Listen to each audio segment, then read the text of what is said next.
पिंजरा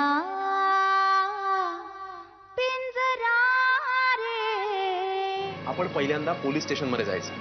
हा, तिथे तुझं स्टेटमेंट नोंदवलं जाईल. हा, त्याची एक कॉपी घेऊन वीर लगेच पुण्याला निघणार. त्याच्या त्या वकील मित्राला द्यायचे त्या. मग नंतर आपण येऊया ना दादाला भेटायला. ऐक, तोपर्यंत तुझी सगळी जबाबदारी माझी असेल. आणि तू आता जे काही सांगितलंस ना त्यावर खरंच माझा विश्वासच बसत नाहीये. शालिनी काकूंच्या एकाच शब्दावर नागनाथ काका तयार झाले. यालाच तर म्हणतात ना प्रेमाची ताकद. प्रेमाचा फक्त एक शब्द आहे ज्यानं नागनाथ काकांसारख्या माणसाला बी स्वतःचं मत बदलण्यासाठी भाग पाडला. खरं तुझं आनंदी. तुला सांगू, या सगळ्या चांगल्या गोष्टी घडतायत ना त्या फक्त आपल्या प्रेमाच्या शक्तीमुळे. अगं शालिनी वहिनी, दही वगैरे देऊन बाहेर पाठवायला आम्ही कुठे युद्धावर नाही चाललोय, तर पोलीस स्टेशनला चाललोय. पण कुठल्या तरी चांगल्या कामासाठी चाललाय ना, ते महत्वाचं. तुम्हाला तुमच्या कामात यश लाभ.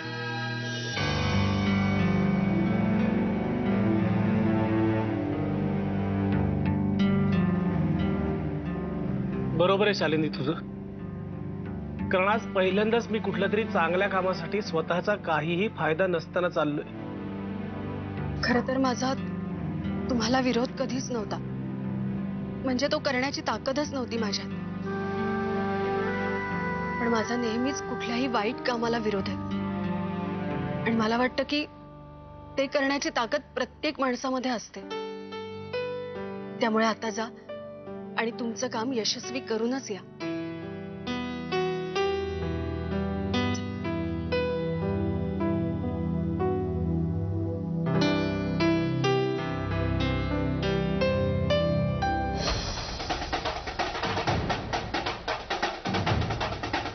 गोरख काका शालिनी काकूला म्हणत होता की ते पोलीस स्टेशनला चाललेत. पोलीस स्टेशनला कशासाठी माहिती नाही, पण नागनाथ काका म्हणत होता की कुठल्या तरी चांगल्या कामासाठी साक्ष द्यायला चाललोय.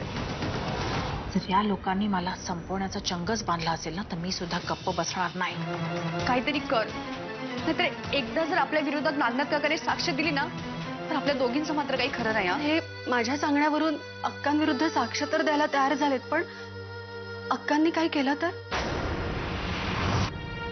आणि नेमकी या चांगल्या कामासाठी जर त्यांना काही शिक्षा मिळाली ना, मी स्वतःला कधीच माफ करू शकणार नाही.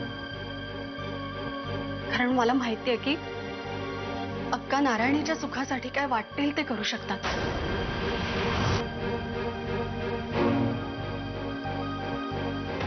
नक्की माहिती नाही, पण वीर गोरख आणि नागनाथला घेऊन पोलीस स्टेशनला गेलाय. बहुतेक माझ्या विरुद्ध तक्रार नोंदवणार आहे. हो, मला माहिती आहे तू काम व्यवस्थित करशील.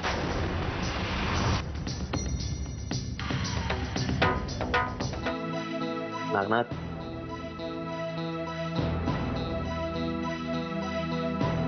साहेब,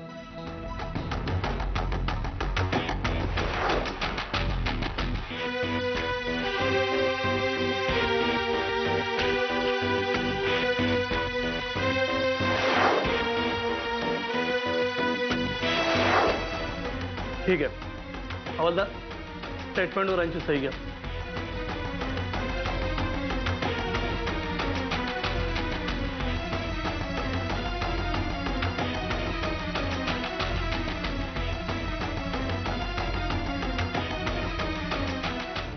म्हणजे बाबा, तुम्हाला बी वाटतंय ना की अक्का काहीतरी वाईट करू शकतात? नाही नाही, गोरखची मला काही चिंता नाही, पण नागनाथचं ती नक्कीच काहीतरी करू शकते. हेच भ्या वाटतं शालिनी काकूंना आणि मला बी. म्हणून त्यांचं बोलणं अर्धवट सोडून ना तुमच्याकडे आले. बाबा, फक्त तुम्ही रोखू शकता अक्कांना. नकोस.